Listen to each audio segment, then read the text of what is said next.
So, now, when it comes to this highly controversial thing that we're embarking on for the next few months, like I said, there's some details that I want you to know.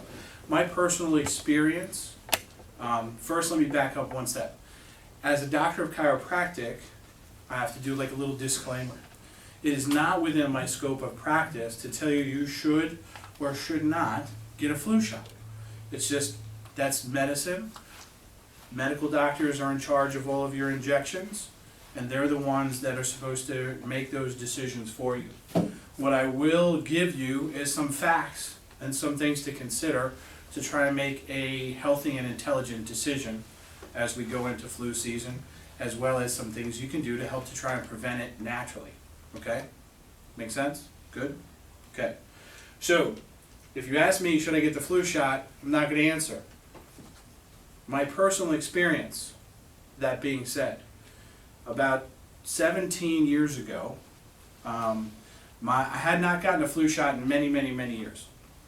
About 17 years ago, I was teaching at a local college, and it was brought up that I really needed to get my flu shot. And I was really uncomfortable with it, and I went to speak with my doctor, my GP at the time, and he was like, well, you gotta get the flu shot. Everybody's gotta get the flu shot. You deal with patients all the time. And he was very convincing in his argument, despite my not really feeling 100% comfortable getting it. I was like, what the heck, what could happen? Well, within 72 hours of receiving the flu shot, I was sick. And I mean, I've had asthma as a kid, breathing issues, which he said I had to have the flu shot because I have asthma and breathing issues. I was down for almost 2 weeks, like near death, like couldn't breathe, taking inhalers, had been in and out of the hospital for breathing treatments. I was the sickest I'd ever been as an adult human being to that point and since. And so I said, well, I'm not really sure what it is, but for me personally, I will not go down that road again. When I spoke to the doctor about it, his answer was, well, you don't really know it was the flu shot. It's probably something you just came in contact with. You don't even know if you had the flu, so on and so forth. And he tried to excuse away everything that was my personal experience, which was, I'm never doing this ever again because I got that sick. I can also tell you from my personal experience that being a doctor for 30 years and taking care of patients, that I hear that story a lot.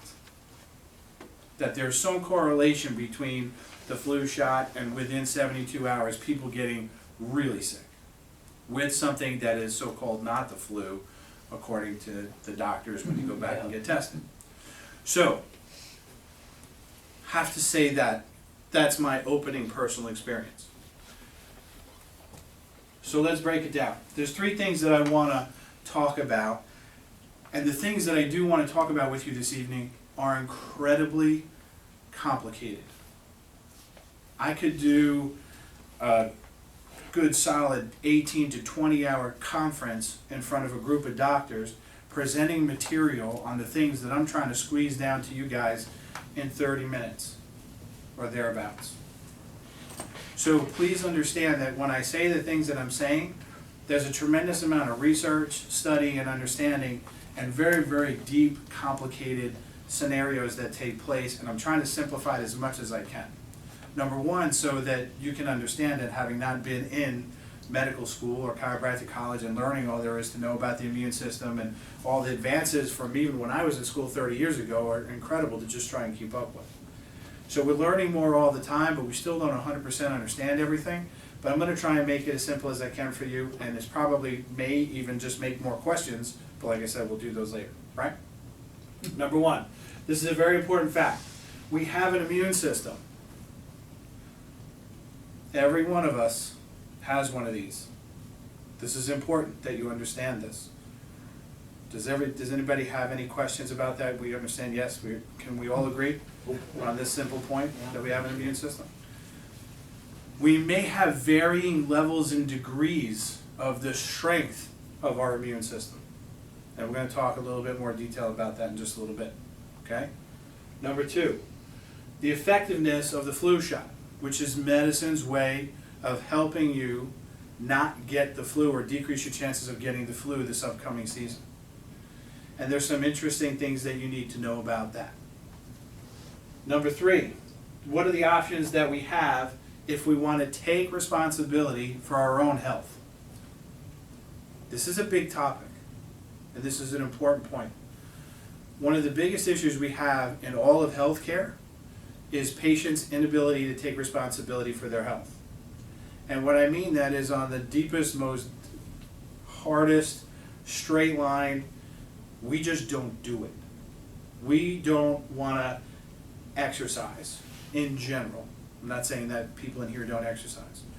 We don't want to eat right because it's so much easier to eat unhealthy food, and our society has designed it so it's so much cheaper and easier to eat unhealthy food than it is to eat anything that's going to be good for our bodies. But for us to take responsibility means we have to make hard choices, make hard decisions, and make big changes in our life to be healthy in the environment that we live in right now. And it's not easy. Even a little bit, I will tell you, of a change makes a big difference in how long you're going to live and how healthy you will live. So even if you make some of the changes, it makes a big difference. Okay? So when I say responsibility, I mean it's our health, it's up to us. It's not up to your medical doctor. It's not up to the insurance company. Definitely not up to the insurance company. And it's definitely not up to the United States government to provide you with health. It's something you have to do on your own. And that's, I can't get that message out clear enough in that statement. So, our own human immune system, let's talk about it a little bit. So we have 2 basic types of immunity. I apologize if that's a little bit small. I had to squeeze a little bit extra in there. But we have what's called an innate immunity, and we have an acquired immunity. So innate immunity encompasses a couple of different things. Number 1, it's our white blood cells. We have them, right? And there's different types of white blood cells, and we're going to talk a little bit about that when we get to acquired too. But it's also our skin and the protective barriers and layers that we have to protect us from other bacteria and viruses that are in the environment around us, and as well as our gut.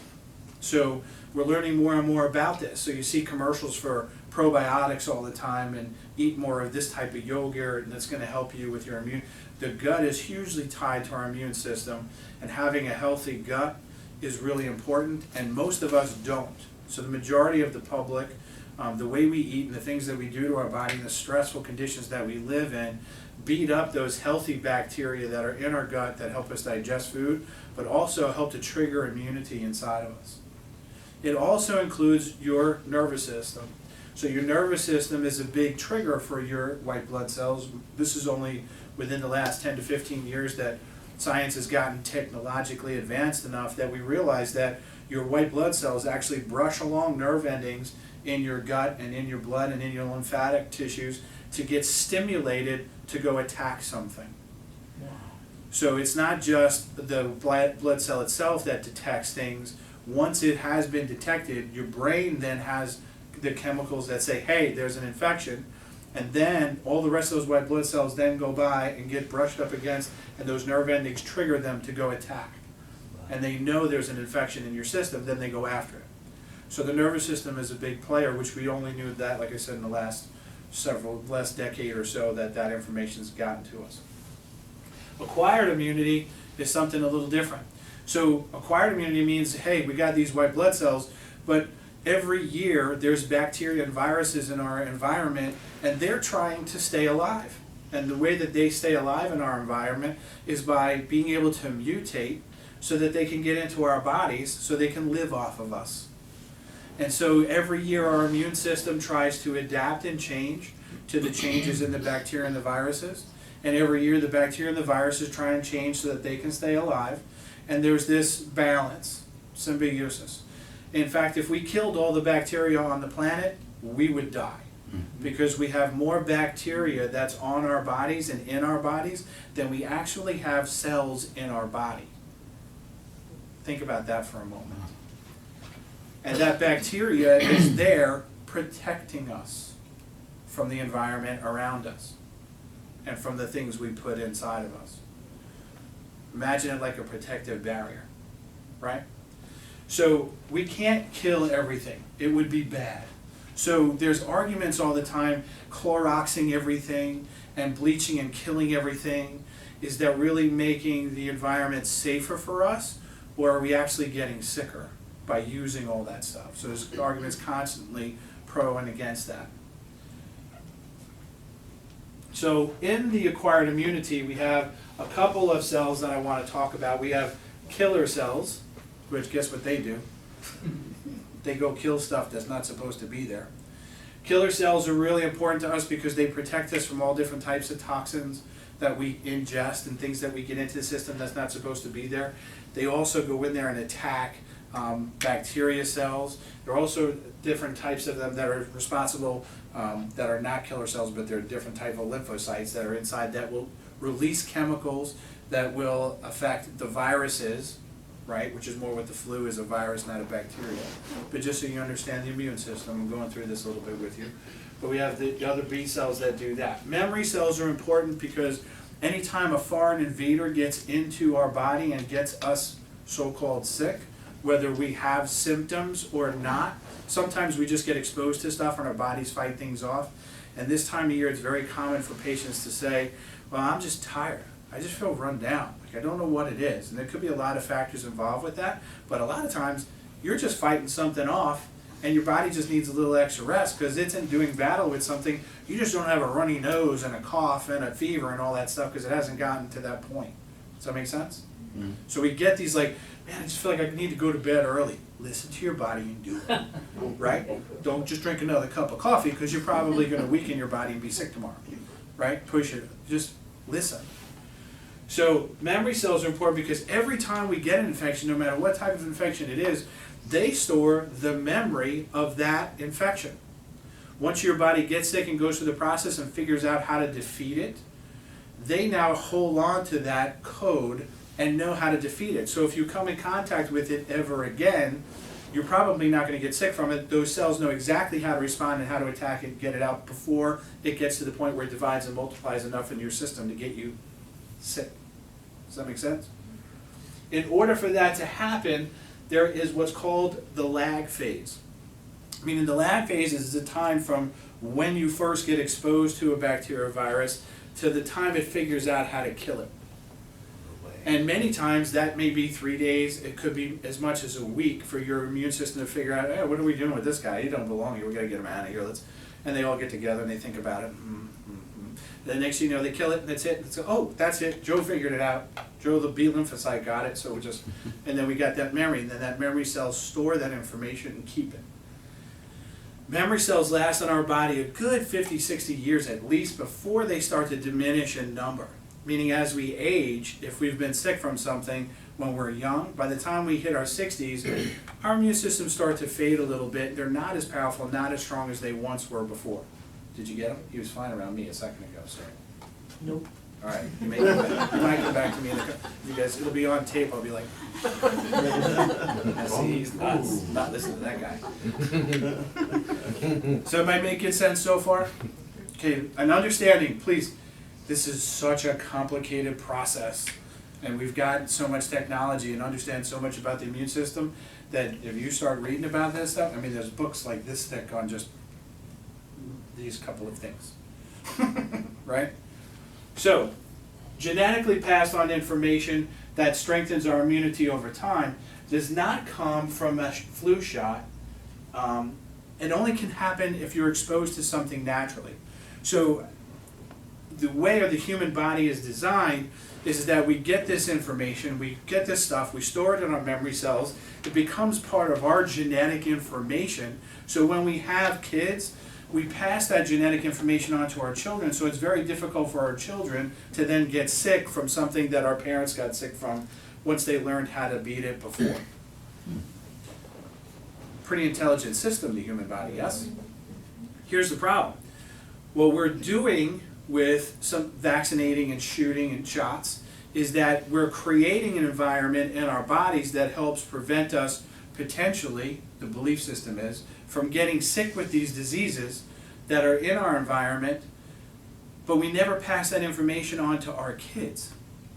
So what was when some of us were small kids growing up, we might have got 6 vaccines as a child.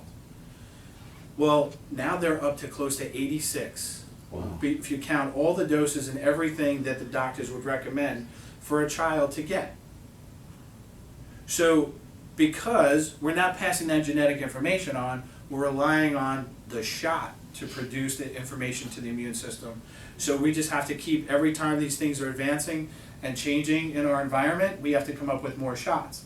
But they don't stop giving you the shots that you had from 20, 30, 40 years ago. So now they're just going up in number and number and number.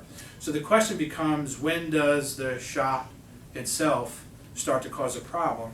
And one of the things we're going to talk about is the things that are in shots that is not the shot itself or not the bacteria itself, but all the chemical compounds and preservatives and things that they put in these shots that have potential side effects in one shot, let alone if you have 86 as a child and then every year flu shots, and so, for so many years.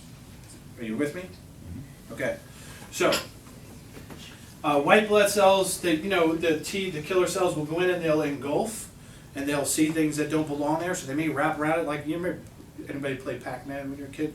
They go in there and they just chomp, they get the things that aren't supposed to be there. And then there's other ones that go in there and they release enzymes, because they figure out the protein coating on the outside of these things, and they release little enzymes, which is almost like, if you imagine like acid, and it just burns a hole in the cell wall of the cells, or maybe it helps to break down that protein that makes up the DNA for the virus itself. Again, this is a whole nother book this thick of just this part, but I put it into one sentence for you. It's very complicated. But does that make sense? There's two different ways we kind of attack this stuff. You know what I didn't put in there? One of the important part about viruses is if you do get sick with a virus, it's really important to have a fever. Everything that we do that makes us feel junky and achy and muscle aches and stuff is the fever. And what do? We take medicine to stop the fever. And what that medicine does is actually make us not only stay sick longer, but it interferes and make that lag phase stretch out, because the fever is actually doing two things. It not only creates a heat environment that the viruses or bacteria do not like that's in our system, but it also triggers and is another signal to the white blood cells to release more of what's called interferon to attack any type of virus that's in the system. So when your fever is high, you have a lot of that being released by the cells. When your fever is low, you only have a little bit released by the cells, therefore you will stay sick longer.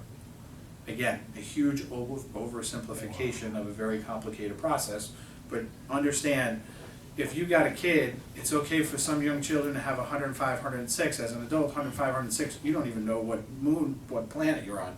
So for us, temperatures are different, but having a little bit of fever, if you're really super uncomfortable or trying to make your kid feel a little comfortable, you got to maintain some bit of a fever. Don't knock it. Don't give them so much medicine you knock it all the way out. Does that make sense? Need to have some fever to have the white blood cells doing what they're supposed to do. So we have beliefs about the flu shot, because the flu shot is the main thing that the medical community uses to help prevent the flu every year, right? So one of our beliefs is that by injecting dead or broken down versions of the virus into our system, the immune system will learn to attack it in the future when it becomes exposed. Did I do that too fast, or does that make sense after what I just explained? Make sense now? Mm-hmm.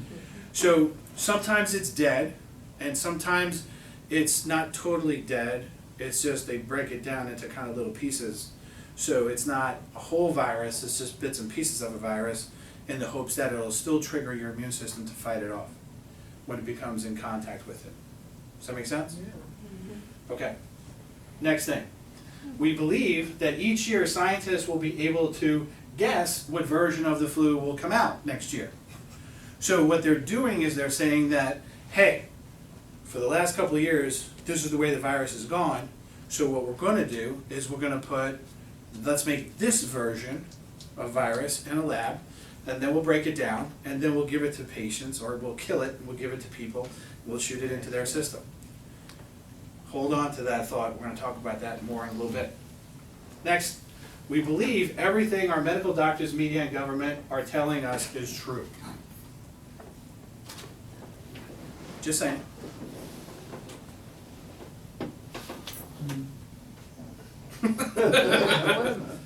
I'm sorry I got distracted, so I didn't hear that last, what you said. We believe everything our medical doctors, media, and government are telling us is true. Oh, sure. Just saying.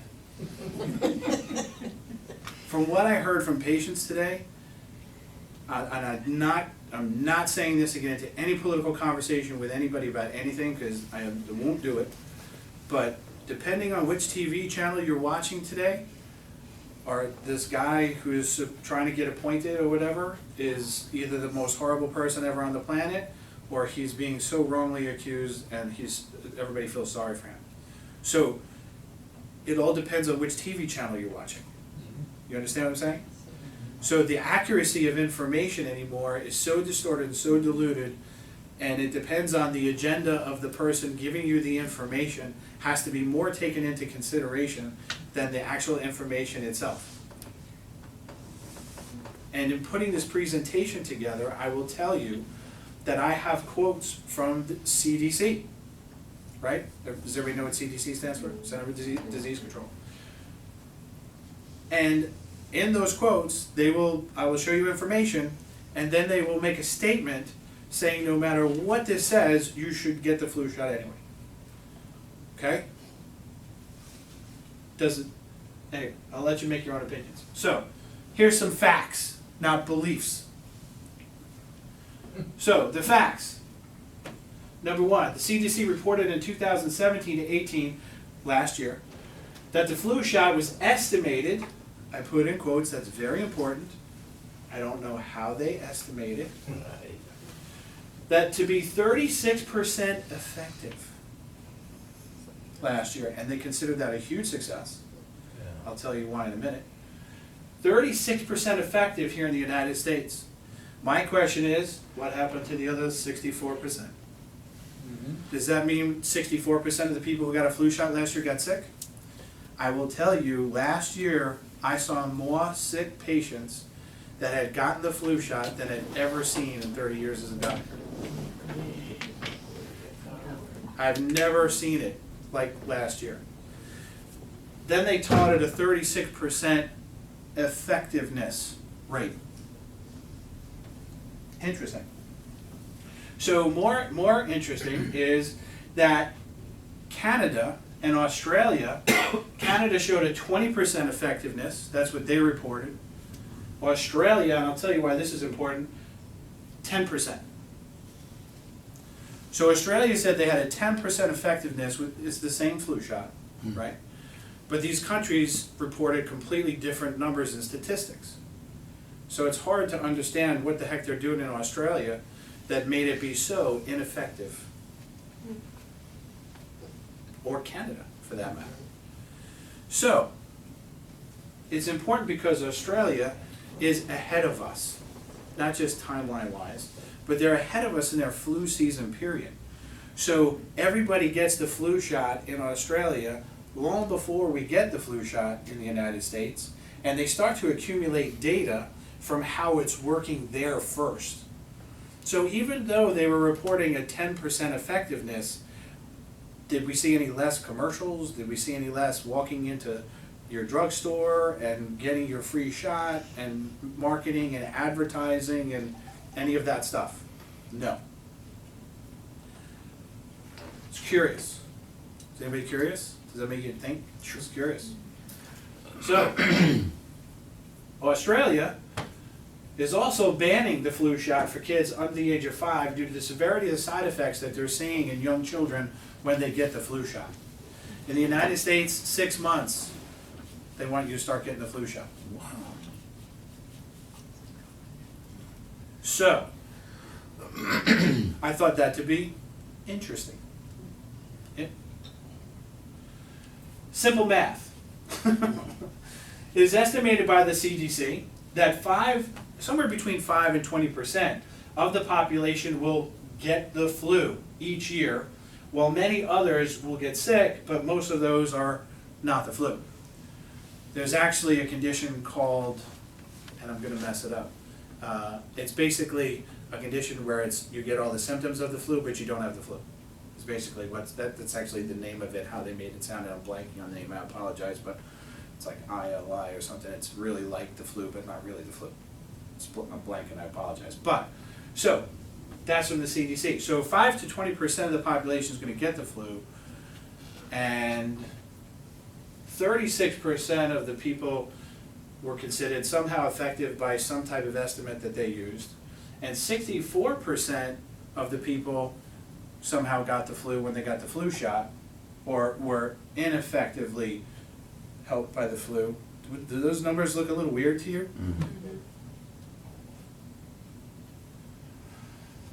Let me see if this is it, if I put this in here.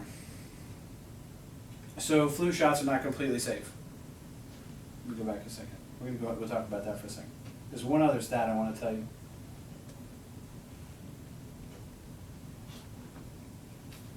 Oh, we'll come back to it. It'll fit later. So, flu shots are not completely safe. Does everybody know that? Does your doctor go through the side effects with you or explain to you what could potentially happen if you get a flu shot? What to look for? If you're having a bad reaction? Anything? No? Okay. So side effects that are common are fever, headache, and muscle aches.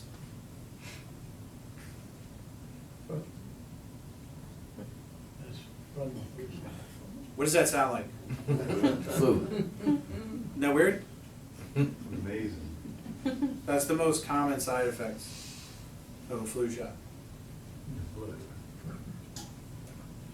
Allergic reactions are important and can sometimes be fatal, because it can be that severe, to some of the chemicals that they use inside of the flu shot. What's that? The inerts. Yeah. Preservatives, inert agents, whatever you want to call them. And rarely they have been associated with Guillain-Barré syndrome. Guillain-Barré syndrome is an autoimmune disease that attacks your nervous system and causes a partial paralysis, partially paralyzed. Some people do recover from it, some people don't, some people die from it. Mostly people will recover from it. Somehow it occurs somewhere in the number of about 6,000 people every year, between 3,000 and 6,000 people in the US. The CDC, I don't think, based on the statements that they have on their website, really believes that Guillain-Barré is associated with the flu shot. But interestingly enough, there is for any vaccine or shot or flu shot, there is a fund that the government funds for people who are injured or hurt by these things. One law firm, I think it was about 2 years ago, pulled out a list of cases they had won in like a kind of a marketing thing, like, hey, we're winning all these cases. They had just the one law firm alone had 110 cases of Guillain-Barré claims that they won from the flu shot. So I don't know how they're winning claims and the government is paying for the claims for Guillain-Barré syndrome associated with the flu shot when the CDC says they don't believe it's associated, or there's no proof. There's got to be some proof if these attorney firms are going in and winning 100 cases at a time on this issue, and yet there's no proof. Does that make sense? So, next thing, there are high mercury levels, sometimes 10 to 25% higher than what we would allow, like if you had your child exposed to mercury. We all know mercury's poison, yeah. Remember the old thermometer, and you just don't break it in your mouth and it's bad. But they put this stuff as a preservative in a lot of different vaccines. Some of them they're starting to pull it out of because of the controversy with autism and things like that, of forcing to pull it away. What they haven't pulled it out of is the flu shot. The new interesting thing is that they're asking all pregnant moms to get the flu shot, and it's really important that they get the flu shot. And from what I just saw on TV the other day, they have a new safe flu shot that they're asking moms to get every trimester of their pregnancy. So that kid's going to get exposed to mercury before it's even born. Does that make sense? One scientist who's done a lot of research on this, not in the United States, his statistical data that he's compiled says that if you get 5 consecutive flu shots in 5 consecutive years, your chances of getting Alzheimer's goes up by 10 times.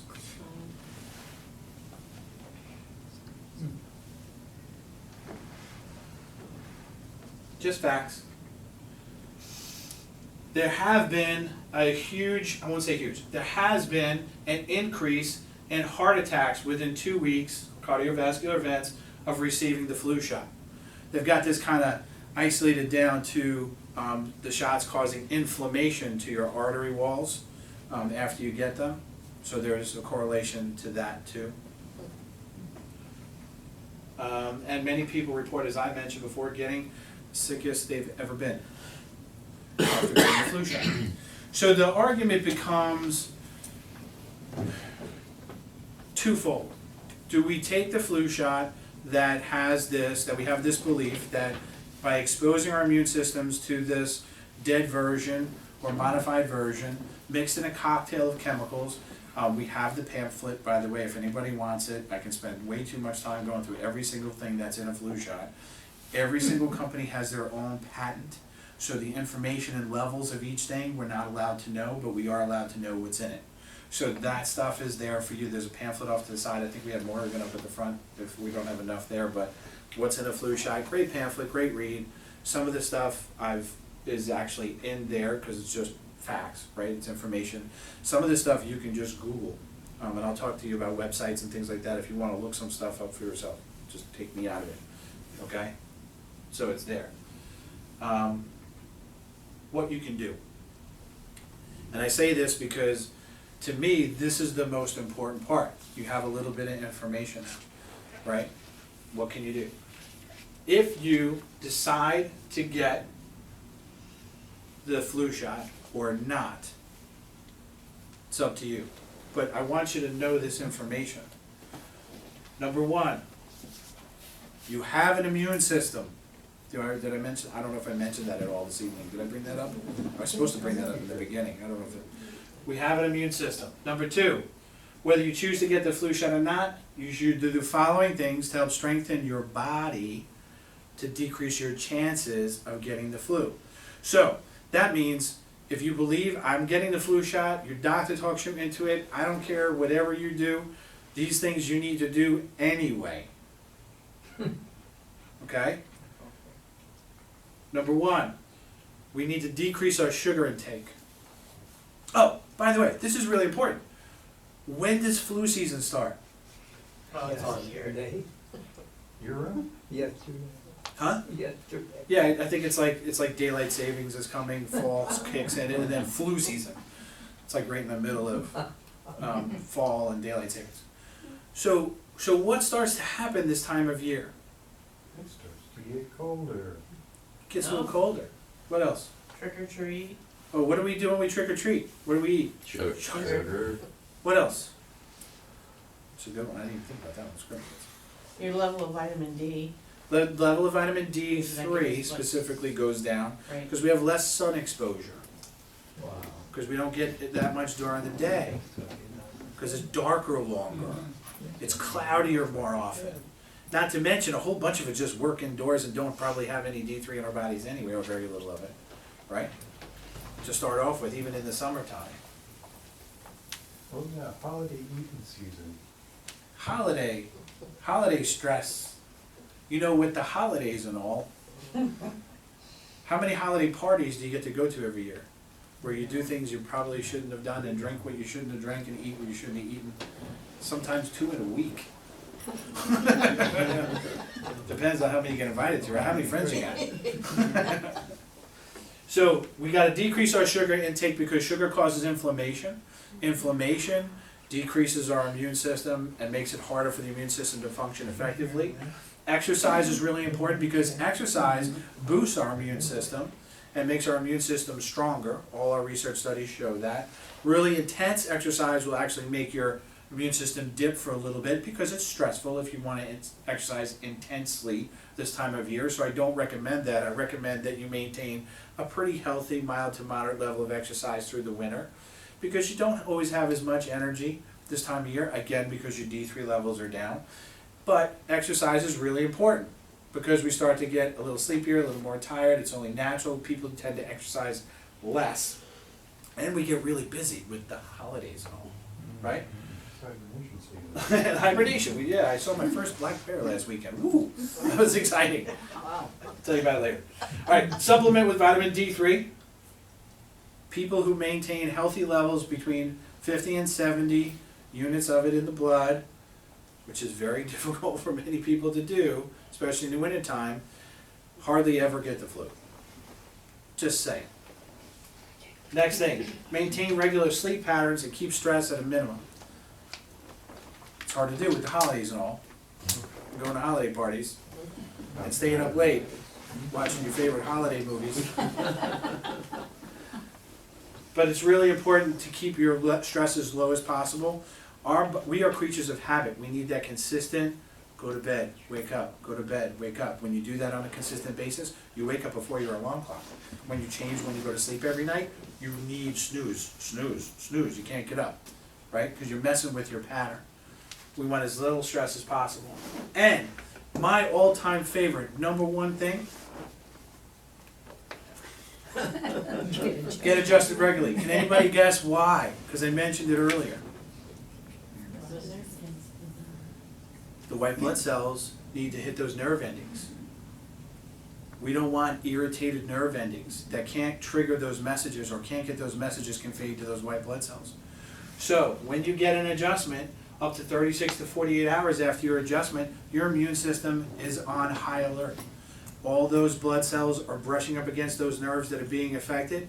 You have a higher immune response within 36 to 48 hours after your adjustment. Now, that doesn't mean get adjusted every 2 days, but if you're not feeling good and you need a high immune system, every 2 days is a good idea to help knock it out. Next thing, people under consistent care of over 2 years have a much higher immune response than the general public. Our immune system, by the way, is not just things, they're not just killing bacteria and viruses, we're killing abnormal cells in the body. Does anybody know what abnormal cells in the body are called? Cancer. Cancer. So to help reduce your chances of cancer, all of these things that I just said apply. Okay? Your immune system is triggered by your nervous system. That's it. This is where I drop the mic, or my clicker, and say, that's it. So, I hope I stimulated you to think. I hope I gave you some information to make you feel a little stronger about whichever decision you make about the shot. And if you have any questions, as soon as the good doctor hits the button over there. Thank you for watching our video. If you like what you saw, be sure to subscribe to our channel. Yeah, and like us on Facebook. There's always a lot of information also on our website at rosemontchiropractic.com.